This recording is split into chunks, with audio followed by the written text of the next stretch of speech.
Hey, this is Mr. Hansen. I wanted to introduce a unit on statistics today, and so we'll be looking at some graphs. And what the graphs are going to show us is data points, and from those data points, maybe we'll see a trend based on how those data points are distributed, or based on where those data points are in location to each other.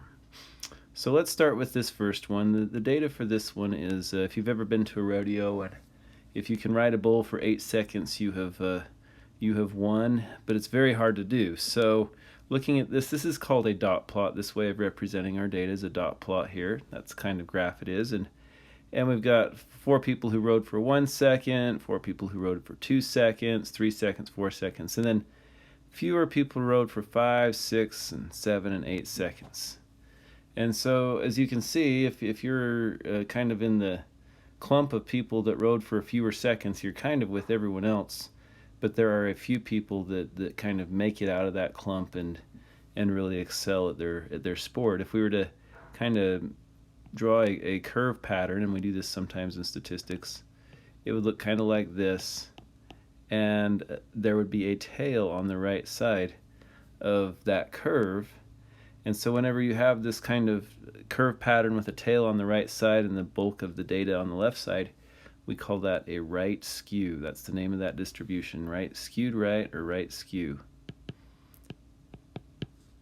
Meaning most of the people are somewhere in the mid, or somewhere on the left, and then there's a few people that really excel at what they're doing. Let's consider this, and maybe, by the way, this is the raw data here. That's what I wrote down. That's the raw data.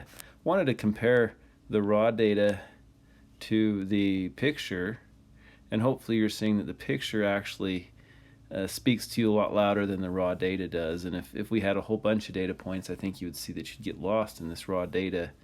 And here in the picture, you can kind of see the kind of trend that's going on. So these graphs are really quite helpful to discern what's going on. So I want to come up with a few more examples of a right skewed situation. One of them is income. If you took everybody's income, most people would be, right in this area. Let's just draw a new one, and we won't label it, but most of your dots would be here.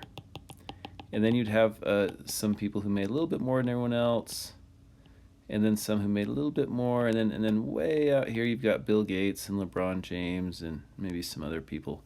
But most people are way over here. That would be another example of a right skewed distribution. So those are maybe the 2 examples I'll stick with for this one for right now. All right, let's go ahead and look at another one. This time I chose to put my data into what we call a histogram. And these are just these rectangular things right here are called bins. And so any piece of data that was between 0 and 5 would go into that bin. We have 4 pieces of data there between 0 and 5. And then between 5 and 10, it would go into this bin, and so on and so on. So if you, this way of representing data maybe works a little bit better than the dot plot for this specific one, just because we're talking about vacation time with family, and we're going all the way from 0 to 45 days. And if you had a dot plot with 45 numbers on it, it tends to get out of hand, and it gets a little bit hard to see the pattern. So this is what we call a histogram, and these are called bins here. And you can kind of see how the bins are labeled, including 0 up to 5. That's this first one. Including 5 up to 10. That's the second one. And these bins all have to be the same size. So notice there are intervals of 5 right here. You can use computer technology that changes the bins out, makes them all skinnier or wider, or you could even rewrite it and make them skinnier or wider to kind of get a better idea of where your data is at. But I think this works pretty good for what we're doing right now. So if you talk to your friends, I would imagine that you would have data similar to this in terms of family vacation time. There are families who take very little vacation time because they're so busy working for one reason or another, or they don't like to go on vacation. And there are families that take a whole lot of vacation time. But for the most part, you have families right in the middle, about 2 to 3 3.5 weeks of vacation time right there. So you have a few on the left end, a lot in the middle, and a few on the right. And this is called a normal distribution.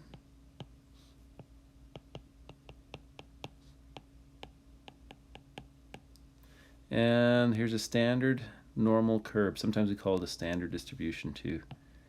Standard distribution. Let me give you a few examples where this standard distribution would come up. First of all, if you were to measure the heights of everyone in class, you would have some short people, you'd have some tall people, but most people would be right in the center. Another fun one is if you had people guess the number of jelly beans in a jar, you would have people who guessed really close to the correct guess, and then you'd have a few people that guessed below and a few people that guessed above. But you would kind of keep the standard distribution shape here, where the majority of guesses are going to be is kind of close to the actual guess, which is kind of an interesting thought. So those are a couple more examples of a standard distribution or a normal distribution. All right, let's look at one more. This one I've chosen to represent the data with a box and whisker plot. And so this is how a box and whisker plot works. You break the data up into quartiles. So 25% of the data is going to be in this first quartile. 25% here, and 25% of the data is going to be in this quartile here, that second quartile, and 25% of the data will be in this third quartile here, and 25% of the data will be in this fourth quartile here. And so we've got grades on a test. Well, let's take a look here. This is kind of good news for this class. 80 and above, half the class is getting above 80 on the test. And then the rest of the class, the other half of the class, is split all the way from 0. Someone probably didn't take it or didn't know what they were doing, all the way up to 80. So the data is really spread out on this side, and it's really clumped together on the right side. If you were to convert this to a dot plot, it would probably look something like this. And then it would drop off and kind of go like that. So hopefully you can kind of see left skew here, meaning most of the data is in this general area, and then the rest of the data is spread out to the left. So grades on a test is an example of left skew.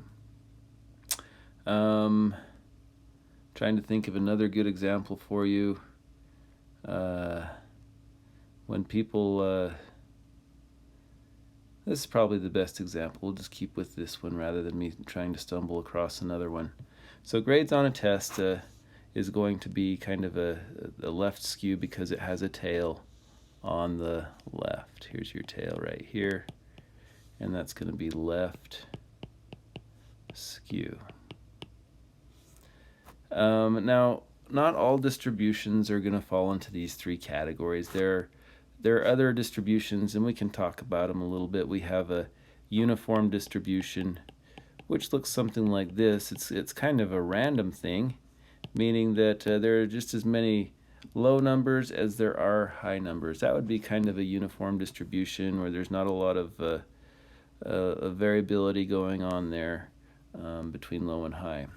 Another one is called bimodal, and it looks something like this. So you have a lot here and a lot there, and it's kind of got two curves like that. So those are the others, but for our purposes in this unit, we are going to really be focusing on left skew, on a normal distribution, and on right skew. Hopefully you're starting to be able to picture what the data looks like using these representations, the box plot, the histogram, and the dot plot. Thank you very much for listening, and I'm looking forward to doing more of these on our statistics unit. Have a good day.